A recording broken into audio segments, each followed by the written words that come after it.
Assalamualaikum warahmatullahi wabarakatuh. Selamat berjumpa kembali. Kita akan bersama-sama membuat resume fundamental saham dari laporan keuangan triwulan 2 2024. Hari ini tanggal 20 bulan September 2024 ya. Emiten yang kita bahas adalah ASBI dan ASJT. Kita akan melihat dari segi value investing ya. Analisa ini adalah bahan pertimbangan tambahan, bukan perintah untuk melakukan aksi beli atau jual, karena setiap investor itu punya cara masing-masing dalam menganalisa ya. Sehingga yang saya sampaikan ini adalah bahan pertimbangan tambahan ataupun edukasi. Hasil dari pembahasan kita ini adalah bukan untuk melebih-lebihkan ataupun menjelek-jelekkan sebuah emiten, karena yang kita bahas ini adalah berdasarkan data dari laporan keuangan mereka ya. Yang pertama, bahwa saya sudah membuat playlist yang saya letakkan di deskripsi untuk mengetahui saham-saham yang sudah saya bahas. Kemudian jika dirasa bermanfaat, jangan lupa untuk klik like, subscribe, dan share. Dan bagi Anda yang ingin berkontribusi terhadap pembahasan kita, silahkan ditransfer ke nomor rekening. Baik, kita punya data untuk ASBI ya, asuransi bintang. Ini sudah jelas perusahaannya bergerak di bidang asuransi. Keuntungannya untuk triwulan 2 ini 0,13% ya, berarti masih sangat kecil ya. Harga sekarang dibandingkan dengan nilai perusahaan ataupun ekuitasnya, itu harga sekarang ya ini 900 dibandingkan nilai perusahaannya 1165. Itu kalau kita maksimalkan harganya di PVP2 ya, sekitar 2300-an. Berarti kalau kita lihat dari harga sekarang, ada potensi untuk bagger sekitar 120% ya. Namun dari segi maksimal beli kita di sini malah kita ya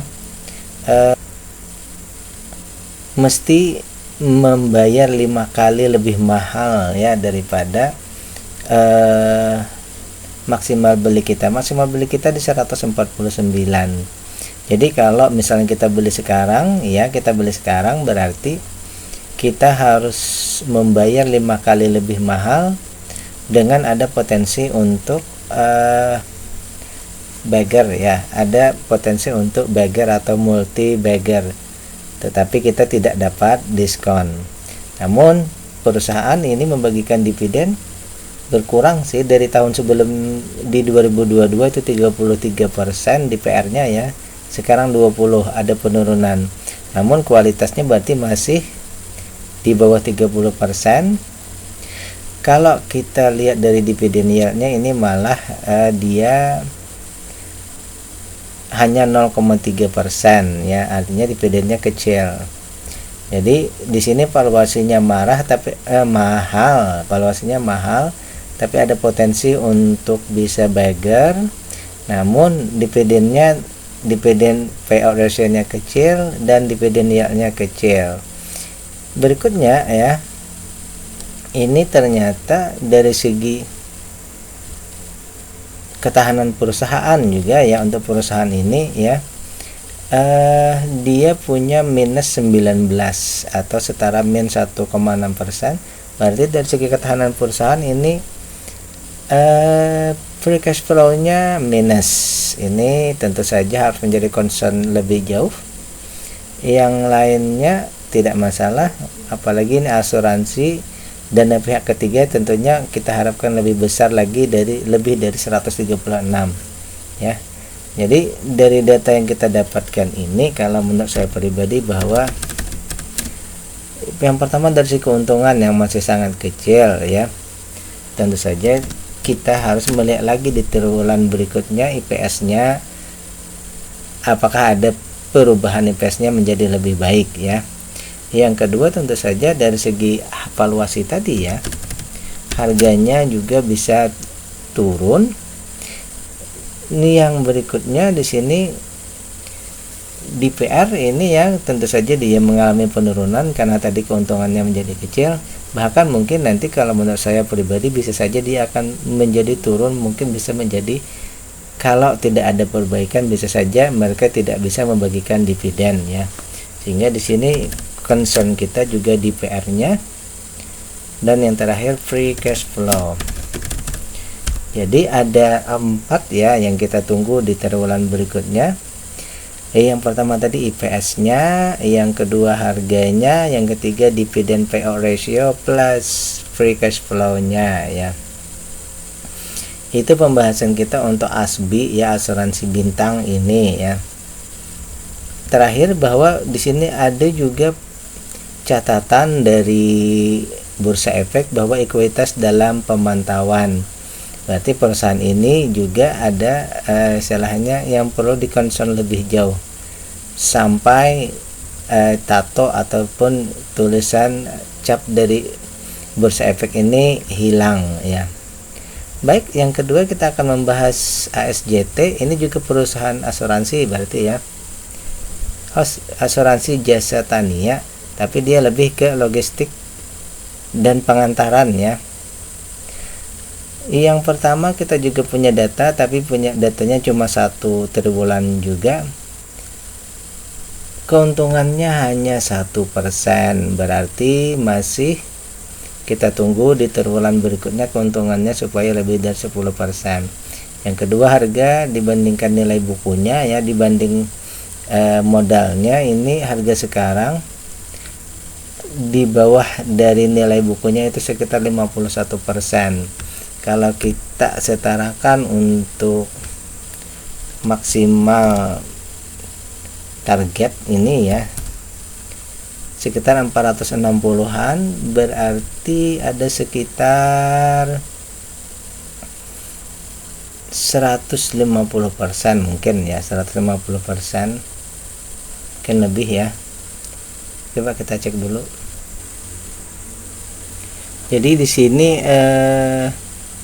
potensi baggernya ini sekitar 407% ya, 4 kali lipat potensi baggernya ya. Kalau di harga sekarang 113, ini potensi baggernya sekitar 400%. Namun dari segi maksimal belinya di Rp29.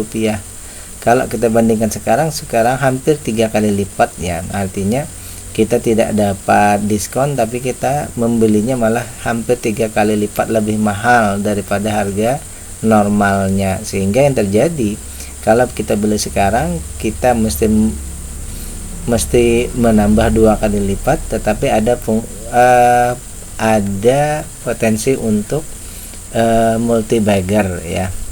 Namun karena tadi perusahaan untungnya hanya 1%, otomatis kalau menurut saya pribadi bahwa perusahaan belum bisa membagikan dividen ya. Itu yang pertama. Yang kedua, dari segi ketahanan ya. Yang ketiga ya, dari segi ketahanan ini bahwa perusahaan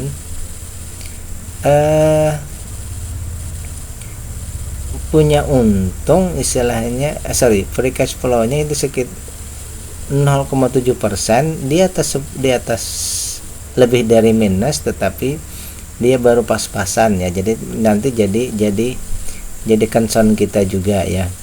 Selanjutnya dari segi, karena ini asuransi jadi aset lancarnya tidak masalah. Namun yang jadi concern kita di sini adalah dana pihak ketiga, malah untuk asuransi ini dia sangat kecil, 71%. Semestinya di sini sudah sangat banyak ya, mungkin sampai 2-3 kali lipat mungkin di situ ya. Baik, sampai di sini saya akan membuat sebuah resume menurut saya pribadi ya untuk perusahaan ini. Kayak kita tunggu dulu. Yang pertama, karena untungnya sangat kecil ya, hanya 1,2%, tentu saja concern kita adalah IPS yang pertama.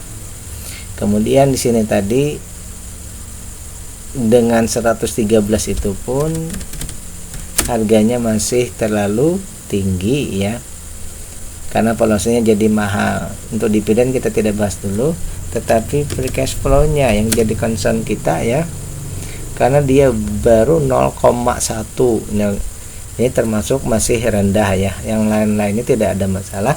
Berarti kita punya 3 untuk perusahaan ini. Kalau kita misalnya masih memperhatikan di bidang asuransi, maka untuk perusahaan ini kita menunggu 3, yaitu IPS nya, harganya, dan free cash flow nya untuk ASJT ya. Kemudian untuk ASBI ini concern kita ada 4 ya, IPS, harga, DPR nya, dan free cash flow. Namun yang perlu kita cek bahwa di sini jadi 4, sedangkan di sini 3.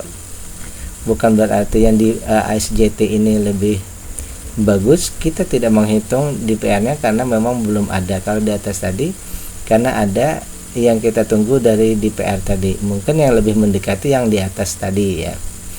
Baik, demikian pembahasan kita untuk 2 saham kali ini, yaitu ASBI dan ASJT. Semoga bermanfaat.